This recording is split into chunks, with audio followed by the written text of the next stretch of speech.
పరిశుద్ధుడైన యేసుక్రీస్తు శుభనామంన కూడి వచ్చిన సంఘపు విశ్వాసులకును మిత్రులకును వందనాలు తెలియజేస్తున్నాను. ఈరోజు మనము ధ్యానం చేయబోయేటువంటి అంశం ఏంటంటే there is none like Jesus Christ. యేసుక్రీస్తు లాంటి వారు ఎవరూ లేరు. No one is like Jesus Christ.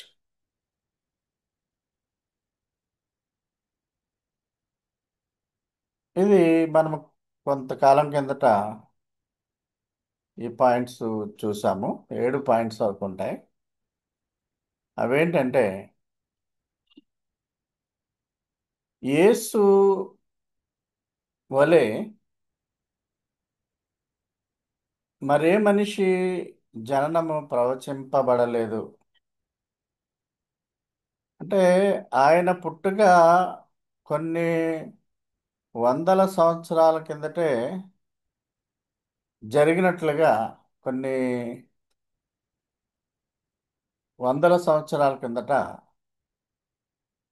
ముందుగానే యేసుక్రీస్తు జననం గురించి ప్రవచింపబడింది. ప్రవచనం అంటే ముందుగా జరగబోయేటువంటి విషయాలను తెలియచేయడం.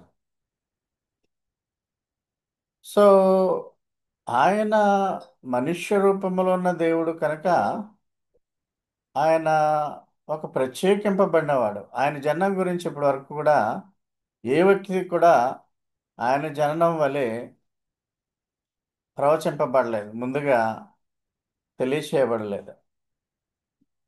రెండవది, యేసు జననము ఒక రహస్యం.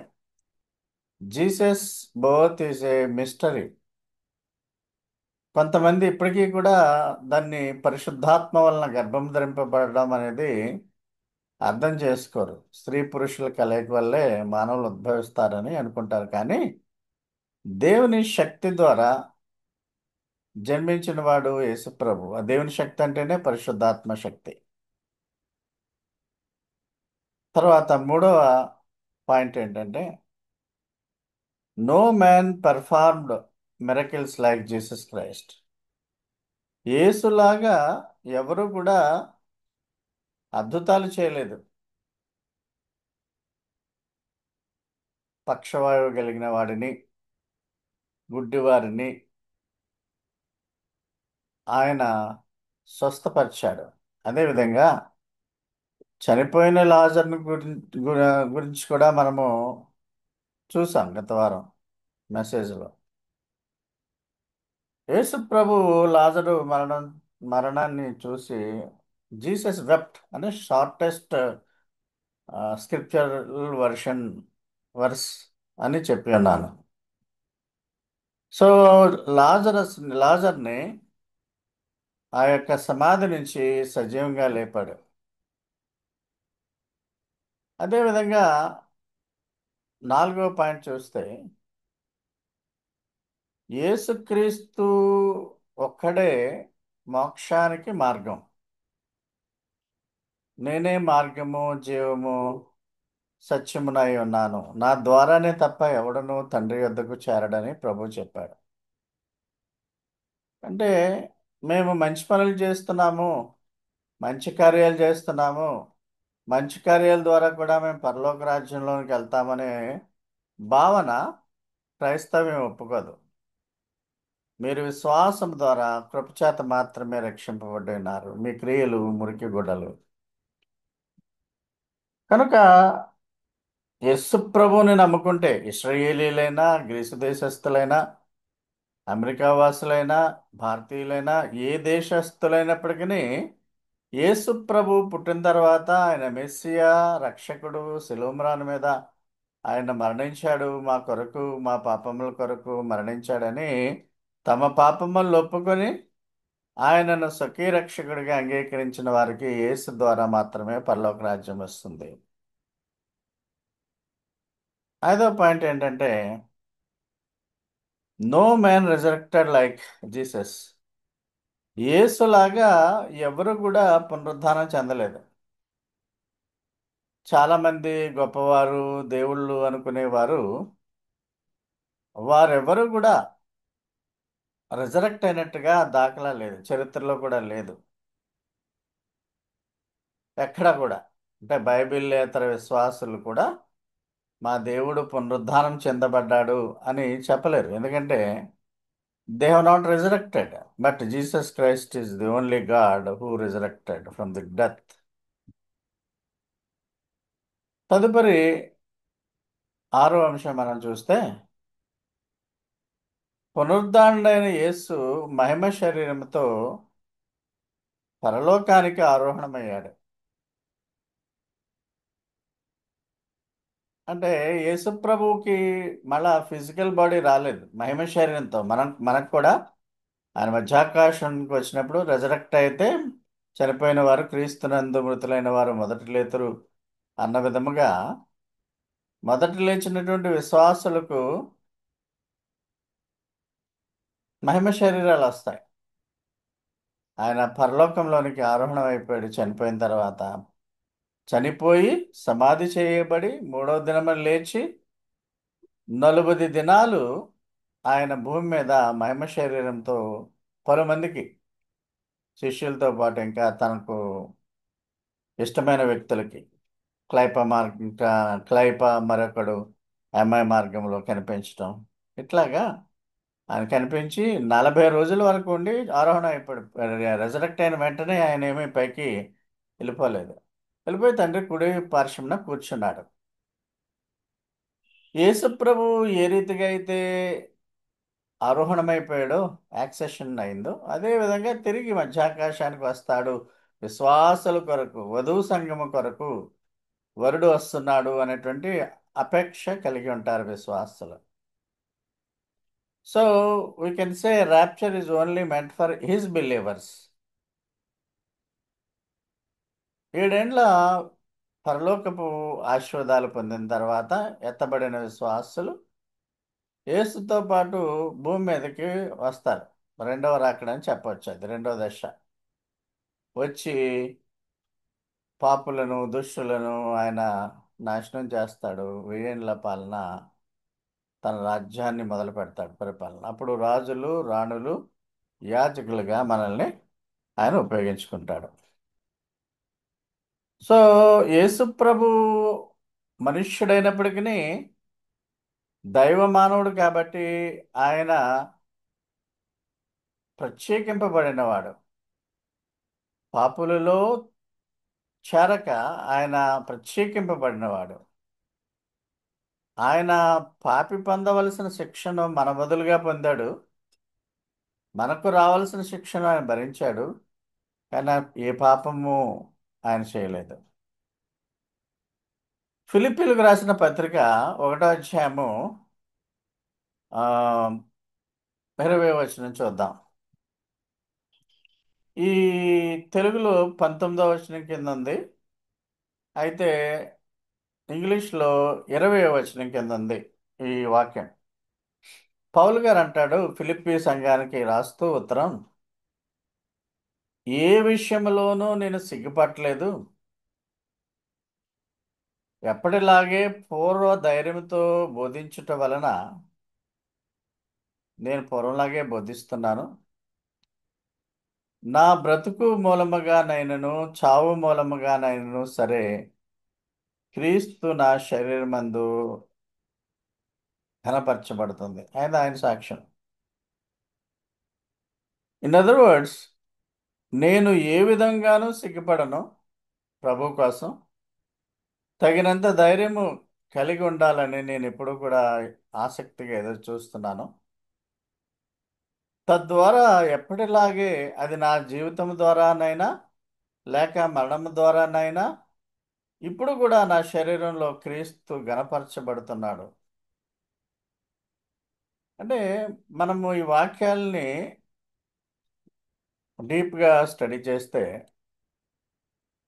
మనము చనిపోయినను బ్రతికినను ఆయన వారమే.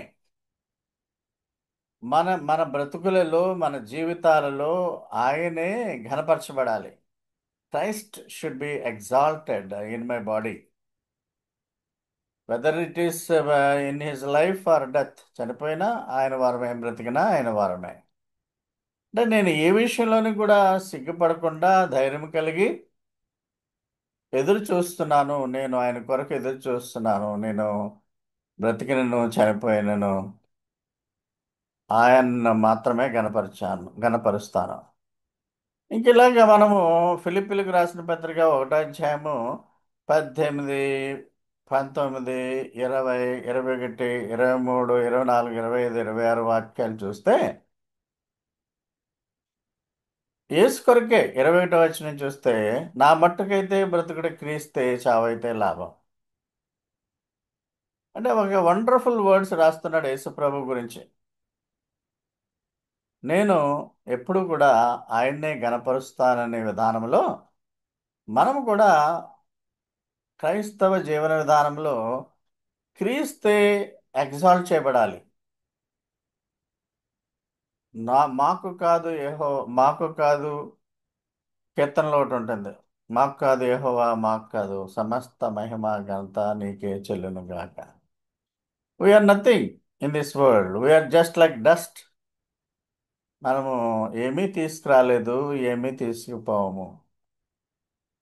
మన జీవిత గమ్యము పరలోక రాజ్యము అన్న విధముగా క్రైస్తవులు బ్రతికినంత కాలం కూడా ప్రభువు మీద నిరీక్షణ పెట్టుకుని మామూలను పరలోకంలోనికి ఆయన తీసుకువెళ్తాడనే విధంగా ప్రతి క్షణము కూడా చదువుకుంటున్నా, ఆటలాడుతున్నా, ఉద్యోగం చేసుకుంటున్నా ప్రభు మీద అపేక్ష కలిగి ఉండాలి. ఆయన ఎప్పుడు వస్తాడో తెలియదు కదా, ఆకాశానికి వస్తున్నాడని నిరీక్షిస్తున్నాం. కానీ ఆయన ఎప్పుడు వచ్చినప్పటికీ సిద్ధపాటు కలిగి ఉండాలని మనం పలుసార్లు ఒకరినొకరు హెచ్చరించుకుంటున్నాం. అందువల్ల మనము మన క్రైస్తవ జీవన విధానములో బ్రతికే బ్రతుకులలో బ్రతుకున్నంత కాలము కూడా యేసునే గనపరచాలి. ఈ విధముగా మనము 1 అధ్యాయంలో చూసాము. ఈ ఫిలిప్పీలకు రాసిన పత్రికలో 50 సార్లు, 50కి పైగా, 50 సార్లు పైగా యేసు యేసు అనే మాటలను ఆయన రాసి గనపరుస్తున్నాడు పౌలు. ఫిలిప్పీలకు రాసిన పత్రిక 2 అధ్యాయము 6, 10 వచనాల్లో ఆయన యేసును గూర్చి శక్తివంతమైన మాటలు మాట్లాడడానికి పరిశుద్ధాత్మ పౌలుకు సహాయం చేసింది. ఈ ఫిలిప్పీలకు రాసిన పత్రిక 2 అధ్యాయంలో మనం చూస్తే 6 నుంచి 10 వరకు పలు వచనాలు ఉన్నాయి. ఇవి ఒక అద్భుతమైన విషయాలు. యేసుప్రభు దేవుని స్వరూపము కలిగిన వాడు, దేవునితో సమానుడుగా ఉన్నప్పటికీ ఆ పరలోక భాగ్యాన్ని వదిలిపెట్టి నీ కొరకు నా కొరకు వచ్చాడు. ఆయన మనుషుల పోలికగా పుట్టి ఒక దాసుడిగా ఈ లోకంలో జీవించి, నేను నథింగ్ అన్న విధముగా, రిక్తుడంటే నథింగ్ అన్న విధముగా ఆయన ఈ లోకంలో జీవించాడు. Rather he made himself nothing by taking the very nature of a servant, being made in human likeness. 8వ వచనంలో మనం చూస్తే, శిలువ మరణం పొందినంతగా దేవునికి విధేయత చూపించి తను తాను తగ్గించుకున్నాడు. దేవుడు యేసుక్రీస్తు ద్వారా మనకి ఈ విషయాలన్నీ పరిశుద్ధాత్మ ద్వారా ఎందుకు తెలియజేస్తున్నాడంటే, వీ షుడ్ బి ఎగ్జాంపులరీ. మనము కూడా ఆ విధముగా శిలువ మరణం పొందినంతగా, మనకు సిలువలేసి చంపే విధానంలో ఉండకపోవచ్చు కానీ, మన మరణ పర్యంతము ఆయనకి విధేయులుగా చూపించాలి, విధేయులుగా ఉండాలని 8వ వచనం యొక్క అర్థం. ప్రతి మోకాలు, భూమి మీద ఉన్నవి, పరలోకంలో ఉన్నవి, ఎక్కడ ఉన్నప్పటికీ ప్రతి భూమి కింద ఉన్నటువంటివి ఎవరైనా ఉన్నట్లయితే వారు అందరూ కూడా యేసు నామమున వంగాలి. అంటే he should be exalted. God has exalted, magnified, glorified Jesus Christ. దేవుడే యేసుక్రీస్తును ఉన్నతపరిచినప్పుడు, హెచ్చించినప్పుడు మన జీవితాల్లో మనము ఆయనను ఏ విధంగా ఇచ్చిస్తున్నాం? అంటే నేను చాలాసార్లు మీకు చెప్పాను, ప్రయారిటీస్. అంటే మనము దేనికి ప్రయారిటీ ఇస్తున్నాం? ఇద్దరు యువకులు సువార్త పాఠాల్లో గత ఆదివారం నాడు చూస్తాం. ఒకడు ధనికుడు, వాడు మిగుల వ్యాకులపడి, ధనముంది కాబట్టి అన్నీ అమ్మేసి పేదలకు ఇవ్వడానికి ఇష్టం లేదు కాబట్టి వెంబడించలేకపోయాడు. So money is a hurdle. ధనాపేక్ష కలిగింటకు ప్రయత్నం చేయకండి. బ్రతకడానికి డబ్బు ఉండాలి కానీ మీరు అనవసరంగా మీ జీవితాలని ధనము సంపాదించాలని ఆరోగ్యాలు పాడు చేసుకోకండి అని చూశాను. ఇంకొకడు ఏమంటాడు ప్రయారిటీస్లో, నేను వెంబడిస్తాను కానీ ఇంటికి వెళ్తాను ఒకసారి, ఇంటికి వెళ్ళి మా అమ్మ నాన్నలను నేను బాయ్ చెప్పొస్తాను అంటే ప్రభు ఒప్పుకోడు. ఇప్పుడే నువ్వు దేవుని రాజ్యాన్ని ప్రకటించడానికి రా. ఇంకొక యువకుడైతే మా తల్లిదండ్రులు పాతి పెట్టుకోవడానికి నాకు పర్మిషన్ ఇయ్యి, అదంతా కార్యక్రమం అయ్యాక వస్తాను అన్నాడు. So these three persons, young people, they wanted to serve the Lord and wanted to work for the Lord in the kingdom of God. But their distractions are different. Their priorities are different. బంధువుల కోసం అందుకనే ప్రభు నాకంటే ఎక్కువగా ఇతరులను ప్రేమించేవాడు నాకు అర్హుడు కాదు. నాగటేది మీద చేపెట్టి వెనక్కి తిరగకూడదు, అటు ఇటు తిరగకూడదు, సూటిగానే చూడాలి అని విశ్వాస యాత్రలో యేసు వైపు చూచే నడవాలనేటువంటి బోధ మనకి చెప్పి ఉన్నాడు. So in all our lives, whatever it is, whether job or whether education, whether sports, games, whatever it may be, ఈ కాన్షియస్ ఆఫ్ మైండ్ ఎప్పుడు కూడా యేసు ప్రభువుని గణపరచాలని కోరుకోవాలి. అందుకనే మీరు ప్రైజ్ ద లార్డ్ అంటారు. పలకరించుకోవడానికి వచ్చినప్పుడు దేవునికి స్తోత్రం, ప్రైజ్ ద లార్డ్ అంటారు, ప్రభునే గణపరుస్తారు. బాగా సక్సెస్ఫుల్గా పరీక్షలు పాస్ అయ్యంటే దేవుని కృప అంటారు. అంటే that is only because of the teachings, because of the pastoral nurturing, ఇలాంటి మాటలు వస్తాయి. లేకుంటే అన్యుల్లాగే ఉంటారు. So in every aspect God has raised Jesus Christ in all aspects. ప్రతి మోకాలు ఆయన ఎదుట వంగే విధంగా చేస్తాడు. మనం కూడా ఆ విధముగా యేసును హెచ్చించాలి. ఆయన అవమాన భారాలు మన కొరకు ఎదుర్కొన్నాడు. ఆయన ఎంత బాధలు అనుభవించాడో అవన్నీ నీ కొరకే, నా కొరకు. దానికి తగిన విధముగా యేసయ్యను ఆయన ఉన్నతముగా యేసయ్యను దేవుడు హెచ్చించాడు, దేవునితో సమానుడిగా చేశాడు.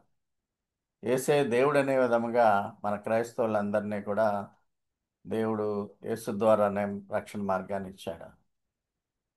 So Jesus name above all names. మేము మార్నింగ్ ప్రేయర్లో ఈ పాట ఇంగ్లీష్లో పాడుకుంటూ ఉంటాం. Let us hear this song. This is a famous song. చాలాసార్లు మనం చర్చ్లో కూడా పాడుకున్నాం. ఇంగ్లీష్ తెలుగులో పాడుకుందాం. వాళ్ళు singing, let us hear this.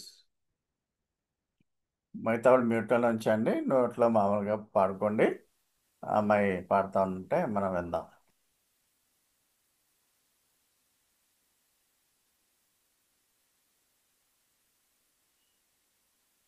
Sanjay, are you listening?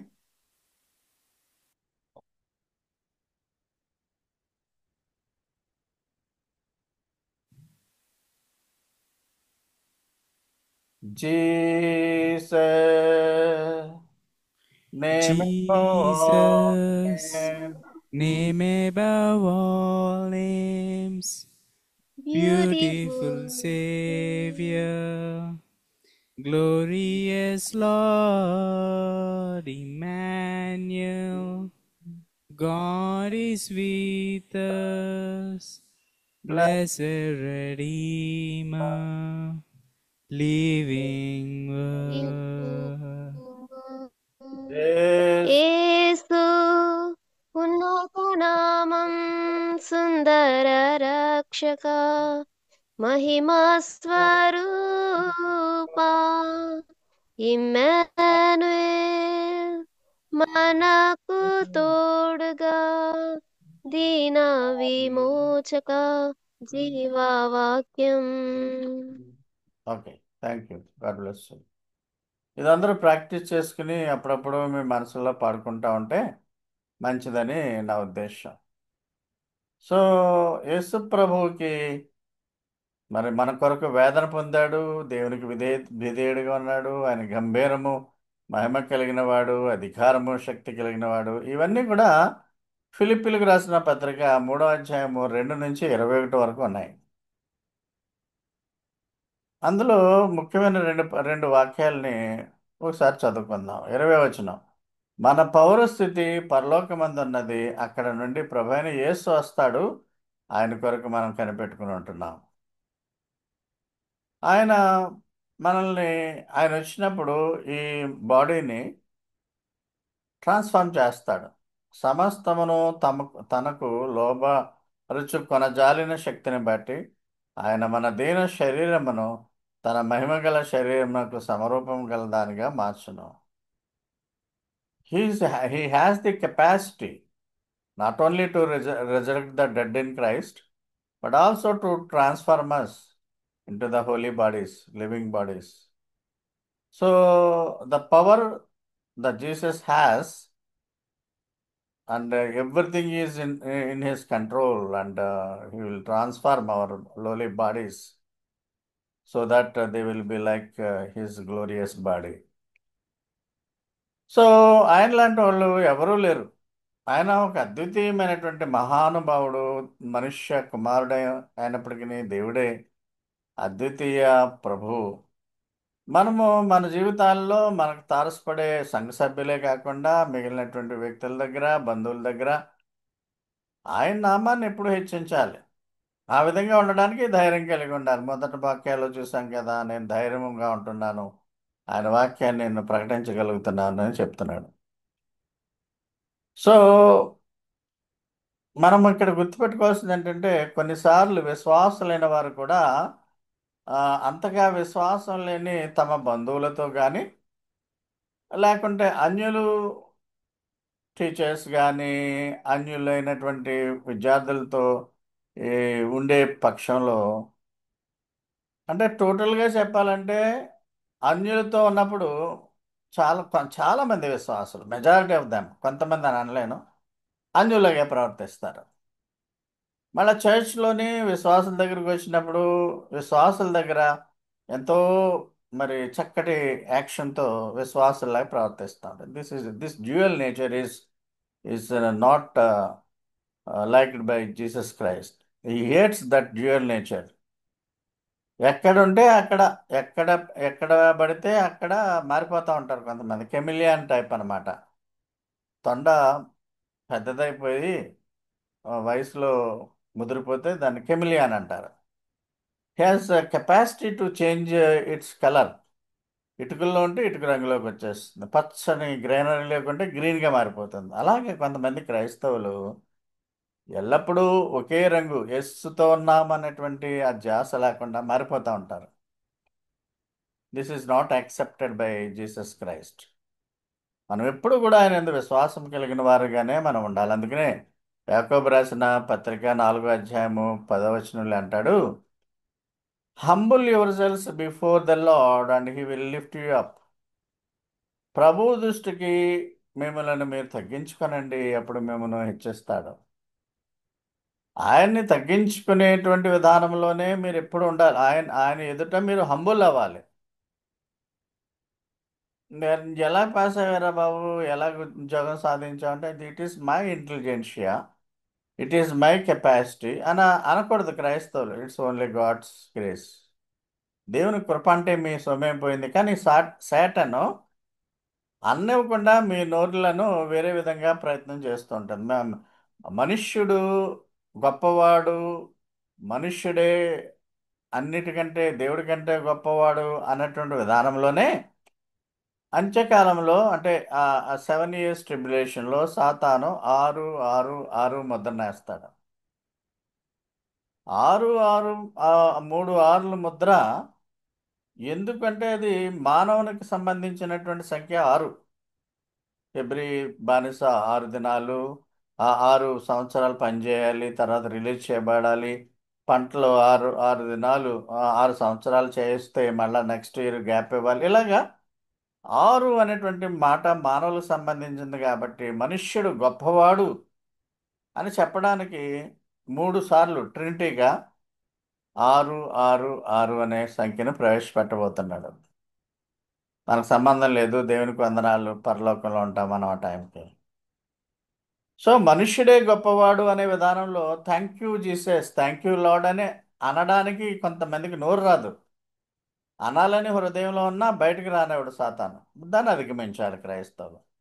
So మీరు నేర్చుకోవాల్సిన విషయం ఏంటంటే humble always before the lord Jesus Christ. అప్పుడు ఆయన మిమ్మల్ని హెచ్చిస్తాడు, ఎలా కావాలంటే అలా హెచ్చిస్తాడు. మీరు ఆయన పనులు చేయండి, ఆయన మీ పనులు చేస్తాడు. ఆ ఒడంబడికలో మీరు ఉండాలి. దేవుడు మిమ్మల్ని బాగా దీవించి ఆశీర్వదించను గాక. సో యేసుకు మించిన వాడెవడో లేడు. No God or no angel, no one is like Jesus. Jesus is our God. God has given us Jesus. Through him only we will be in heaven, we will be saved, we will be forgiven, we will receive atonement for our sins. Except Jesus, no one take us to heaven. Except Jesus, no one can forgive us. ఈ విషయాల్లో ప్రతి దాంట్లోనూ యేసుక్రీస్తే హెచ్చింపబడాలి. మన బ్రతుకుల్లో కూడా ఆయనే హెచ్చింపబడాలనే ఉద్దేశంతో మనం ఎల్లవేళలా కృషి చేద్దాం.